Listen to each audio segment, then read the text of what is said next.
Olá a todos os espectadores da TV Interior. Depois de algum tempo, a gente está aí novamente fazendo uma entrevista através do nosso programa Papo Certo. E, assim, não haveria pessoa mais indicada para a gente trazer do que o Dr. Fabrício Gaspar, que é um incentivador da nossa TV, é uma pessoa que está sempre trazendo ideias, trazendo possibilidades, ajudando sempre a analisar, criticar, trazer boas ideias e vem acompanhando a gente nesse tempo todo. É uma pessoa que a gente se inspira para poder estar sempre fazendo uma TV melhor.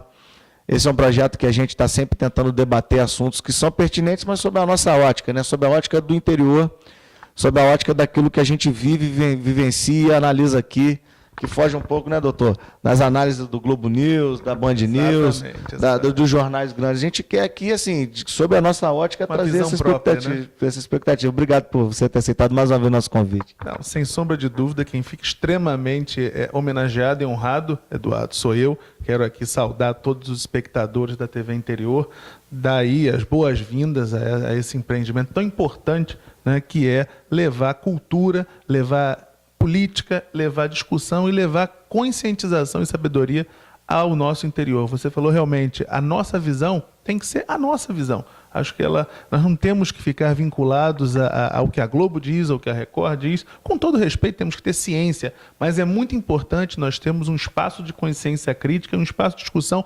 nosso aqui do interior da região serrana, né, e de toda a nossa região, do estado do Rio de Janeiro, principalmente, do interior do Rio de Janeiro. Então, eu mais uma vez parabenizo, agradeço imensamente, primeiro a Deus, sempre, né? Mas agradeço aí o espaço concedido e as palavras tão carinhosas que eu acho que eu não mereço tanto, mas recebo com muita satisfação. Não, Fabrício, merece sim, cara. A gente tem muito orgulho, assim, de ser seu amigo, de estar junto de você em vários momentos, e sempre você tem uma palavra de incentivo para a gente.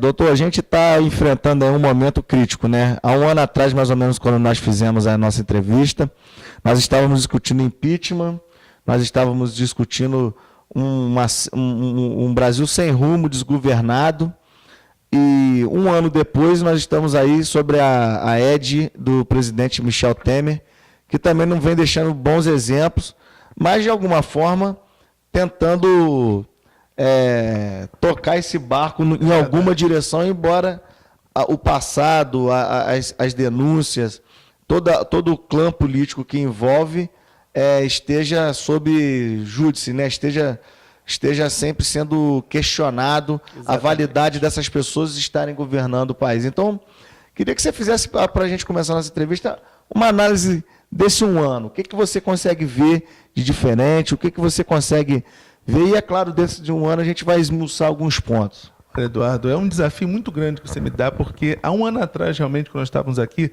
a gente estava falando do rito do impeachment, como é que funcionava, a eleição, a assunção do presidente Temer, afastamento da Dilma, aquele período que ele ficou, né, de forma interina na presidência, depois com a cassação dela, né, ele se estabilizou como presidente da República.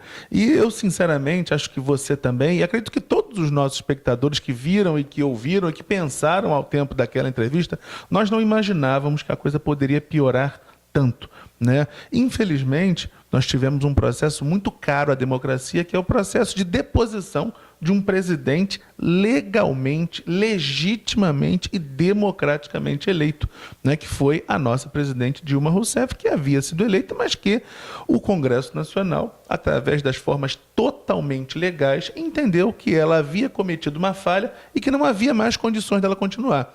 E até mesmo para esse tipo de situação tão drástica, a nossa Constituição, a nossa legislação, mas o nosso sistema legal e constitucional prevê o remédio. Qual é o remédio? O vice-presidente assume, não apenas de forma interina, enquanto ela está se defendendo, mas também, no caso da cassação, assume para tocar o país até o final do mandato. Até porque, quando a gente vai às urnas, de tempos em tempos, a gente elege os nossos representantes para um determinado período esse que é chamado de mandato. E ninguém imaginava que, depois de um trauma tão grande, nós estivéssemos hoje vivendo uma situação tão parecida quanto. Mas até, eu diria, um pouco pior, porque nós temos hoje uma instabilidade, uma fraqueza política muito grande que impede o presidente Michel Temer de governar plenamente, porque no momento em que ele senta na cadeira dele para tomar as decisões pelo país, ele precisa pensar na defesa que ele tem que fazer perante o Supremo Tribunal Federal, perante o Congresso Nacional, perante a Câmara dos Deputados, cabalando voto, negociando voto, liberando emenda para que as pessoas não votem contra ele. Então, infelizmente, eu acho que o Brasil precisa virar a página, e a página hoje está nas mãos do presidente Temer. E se ele não virar essa página, seja se afastando, ou seja buscando uma saída democrática, a página vai ser virada de alguma forma. E nós estamos hoje vivendo um grande marasmo, e é muito triste isso, Eduardo, porque eu não quero fazer nenhuma defesa política aqui, não quero dar nenhuma opinião de ordem pessoal, mas o presidente Temer, quando assumiu o governo, até mesmo de forma interina, mas após ele ter assumido de forma definitiva com a cassação da presidente Dilma, né, ele tinha intenções, demonstrou intenções de fazer reformas sem as quais o país não vai à frente, né? Eu cito 3, as principais, uma que já está parcialmente realizada, mas também em virtude dessa fragilidade política não conseguiu atingir o máximo que se esperava, que é a reforma trabalhista, né, a reforma política e a reforma da Previdência, essa, sem sombra de dúvida, uma das mais importantes, né? E essas reformas que o presidente Temer assumiu, se comprometendo com todo o país a defendê-las e a levá-las à frente, infelizmente hoje estão sendo utilizadas como massa de barganha por interesses pessoais, estão sendo trocadas por interesses pessoais, porque as autoridades que precisam aprová-la, que são os nossos legisladores, nossos senadores, deputados federais, infelizmente lançam mão da fragilidade que o presidente tem hoje politicamente, porque ele hoje está acossado por uma série de denúncias, delações, e que a cada dia só aumenta. Parece que a gente... Eu juro para você que tem dias que eu tenho medo de ligar a televisão às 6h30, 7 horas da manhã, para não ter mais uma notícia. Aliás, nós estamos gravando aqui, hoje é dia 28, ontem, dia 27 de julho, eu fiquei sabendo que o ex-presidente da Petrobras, que foi nomeado pela então presidente Dilma para acabar com a corrupção, foi preso por corrupção, estava cobrando propina da Odebrecht em contratos com a Petrobras. Ex-presidente do Banco do Brasil, um banco pelo qual eu tenho conta há mais de 25 anos. Então, eu, sinceramente, fico numa situação, como eu acho que todos os brasileiros devem estar, né? Muito duvidoso, muito assustado, muito acuado, mas a única colocação que eu quero fazer é o seguinte: se nós não acreditarmos no nosso país, se nós não acreditarmos que nós temos jeito, né, ninguém mais vai acreditar. E aí o nosso destino vai ser sumir. Então, apesar de nós estarmos nessa encruzilhada política, nesse momento tão difícil, nós ainda temos a grande força, que é o nosso voto, que é a nossa participação política e social. Não apenas em eleições, mas participando, exigindo, cobrando dos eleitos e, enfim, se manifestando. Hoje, então, com as redes sociais, nós temos formas muito interessantes de demonstrar as nossas opiniões e de fazê-las serem ouvidas. Então, é muito importante que nós, brasileiros, nós do Estado do Rio de Janeiro, não percamos a fé, porque dentro desse mar de tristeza que eu falei aqui em relação ao país, talvez o capítulo mais triste dessa história seja o Estado do Rio de Janeiro. Há um ano atrás, a gente vinha falando do problema que o Rio de Janeiro sofria, e hoje nós temos ex-governador na cadeia, né? Exatamente aquele que nós falávamos alguns anos atrás. Temos um Estado não falido, porque eu não sei qualificar, eu não sei qual é o nome que se dá a algo muito abaixo de falido, né? É uma situação assim absolutamente triste. Calamitosa, né? Calamitosa. Você brilhantemente já resumiu tudo que vamos abordar nessa entrevista. Eu queria até assim, direcionar ao público que no segundo bloco eu vou pedir para o doutor Fábio explicar essas reformas, a trabalhista, a previdenciária e a mais importante, ao meu ponto de vista, que é a política. E no último bloco, pegando o gancho que você falou sobre como virar essa página, a minha humilde opinião é que essa página, provavelmente ela só vai ser virada em outubro de 2018 com as eleições. Possível. Até lá a gente vai com a onda. E eu vou pedir para você exatamente falar um pouco sobre a importância dessas próximas eleições, para o público que vai votar, a melhor maneira de tomar decisão, quais instrumentos hoje existem para a gente poder fiscalizar, analisar. Então, a gente vai falar bastante coisa, mas, assim, quais são hoje, para a gente poder estar fazendo a manutenção desse bloco, quais são hoje as acusações principais que o presidente Michel Temer sofre e por que ele ainda continua no poder? Por que ainda não conseguiram tirar ele? Ou então, quais são as peculiaridades que circulam na justiça, no executivo, no legislativo, para que ainda prevaleça essa forma de governar que o Brasil está atualmente? Pois bem, o presidente Temer, né, ele é um político extremamente experiente. Ele tem uma carreira política muito longeva, muito antiga. Já foi presidente da Câmara dos Deputados, vice-presidente da República, foi procurador-geral do Estado de São Paulo, deputado federal por São Paulo, diversos mandatos, e foi, enfim, teve toda uma carreira jurídica muito profícua. Então, ele já está há muitos anos, né, na vida pública. E nós sabemos que a vida pública hoje, Eduardo, ela está muito contaminada. Então, desde o momento em que começou-se a discutir a cassação da presidente Dilma, os motivos de corrupção que geraram, né, a Operação Lava Jato, que é o grande ícone, né, do combate à corrupção no nosso país, nós já víamos muitos políticos envolvidos nesta operação, denunciados, presos, sendo afastados de seus mandatos, acusados de corrupção. Mas até então o presidente Temer ele era acusado de forma indireta, né? Por quê? Porque ele, como presidente do PMDB, que foi durante muitos anos, recebia doações, ele negociava doações com grandes empresários, mas não havia uma acusação direta contra ele. Até que, infelizmente, o Joesley Batista, da JBS, apresentou, até que veio à tona, né, a delação premiada. Aí a gente faz uma pausa. O que é a delação premiada? Toda pessoa que se envolve em um crime, ela sabe que está cometendo um erro. E hoje a legislação prevê algumas formas de você abrandar a pena da pessoa, a pena que a pessoa para a pessoa que comete crime, quando ela procura a autoridade competente, né, e conta com detalhes, esclarece aquilo que fez, né, e permite que aquilo seja investigado de forma mais profícua. Porque esses casos de corrupção, muitas vezes, são deflagrados de forma muito secreta. Então, sem uma pista real, sem uma confissão realmente, uma delação, né, um testemunho real, né, fidedigno, você não consegue investigar. Mas o Ministério Público tem, para você continuar sua linha de raciocínio, sim. O Ministério Público tem como avaliar se essa delação realmente ela é válida, se ela realmente tem fundamento ou se o cara está omitindo, está falando só o que é conveniente a ele? Em primeiro lugar, é muito importante ressaltar que delação premiada não é chegar lá e falar o que se quer. Você tem um compromisso de falar a verdade, apresentar indícios e provas daquilo que você está falando, e você assina um documento no qual você tem ciência que, se você estiver faltando com a verdade ou omitindo informações que seriam importantes para seu interesse, você perde os benefícios, né? E o que aconteceu com a JBS? O escândalo da JBS Friboi, do grupo JIS, né?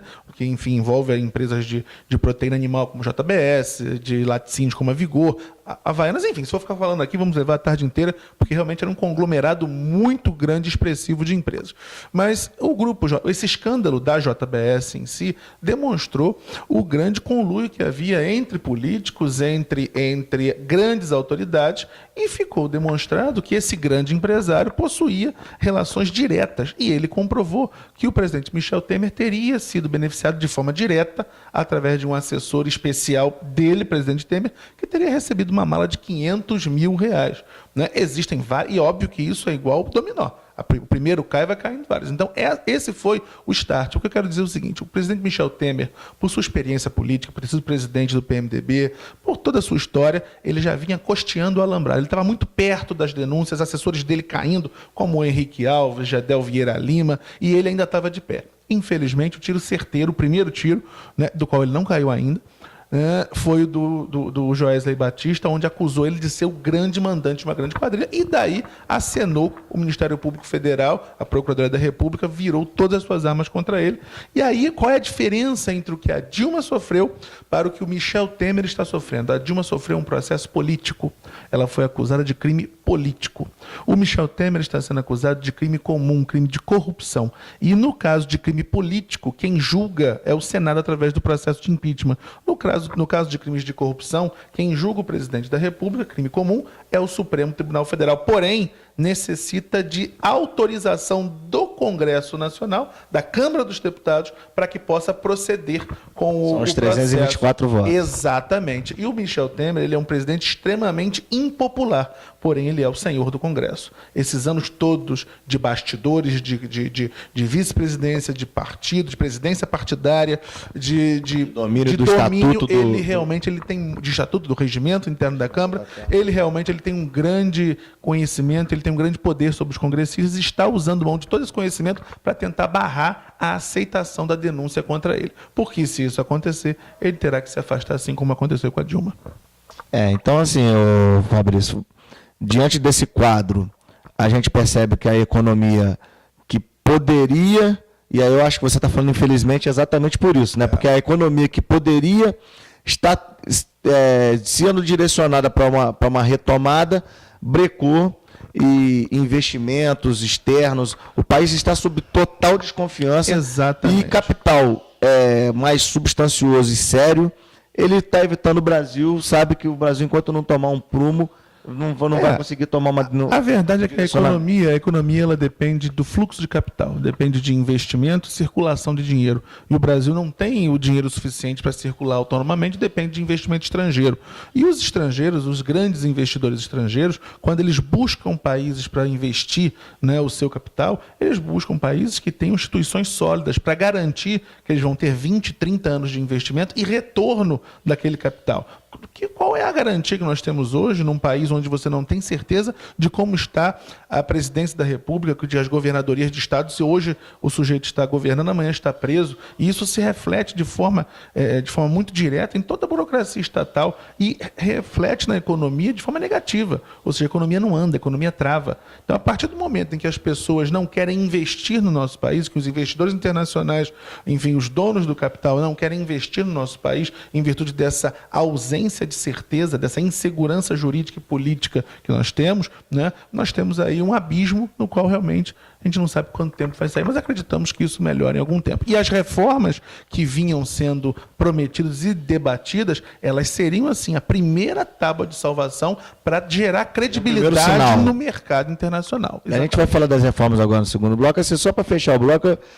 porque a economia brasileira ela se pautou muito nos últimos anos, principalmente em cima do petróleo, né? E até você ver agora uma alta abusiva até do petróleo, talvez seja talvez seja resultado dessa política econômica que foi construída em cima disso, e é claro, o fortalecimento de uma instituição que foi devassada ao longo de muitos anos.